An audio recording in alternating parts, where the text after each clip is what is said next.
Incident impliquant un taxi VTC. Le chauffeur livre sa version des faits. Après l'incident survenu dans la nuit du 2 janvier 2026, au cours duquel 2 jeunes femmes se seraient jetées d'un taxi VTC en circulation, le conducteur concerné, Yao William, chauffeur travaillant avec la plateforme Yango, a livré sa version des faits. Selon ses déclarations recueillies, la course a été enregistrée aux environs de 3h30 du matin via l'application Yango.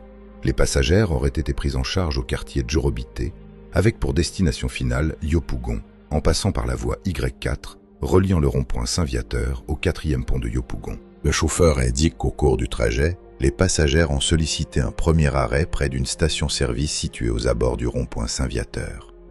Les 2 jeunes femmes seraient descendues du véhicule afin de passer un appel téléphonique, durant lequel elles auraient partagé leur position géographique et leur destination. Après environ 5 minutes, elles seraient remontées dans le véhicule et le trajet aurait repris normalement.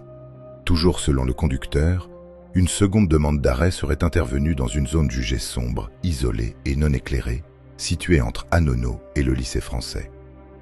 Estimant l'endroit peu sécurisé compte tenu de l'heure tardive, il affirme avoir refusé de s'arrêter immédiatement, proposant plutôt de déposer les passagères un peu plus loin, dans une zone mieux éclairée. Il précise que le véhicule roulait à environ 40 km/h au moment des faits. C'est alors que, contre toute attente, les 2 passagères auraient ouvert brusquement les portières et sauté du véhicule en marche sans attendre un arrêt complet. Le chauffeur explique ne pas s'en être immédiatement rendu compte avant de constater, via ses rétroviseurs, que les portières étaient restées ouvertes et que les passagères avaient disparu dans l'obscurité. Par crainte pour sa sécurité, le conducteur affirme avoir quitté les lieux avant de se rendre ultérieurement au commissariat du 18e arrondissement pour effectuer une déclaration officielle.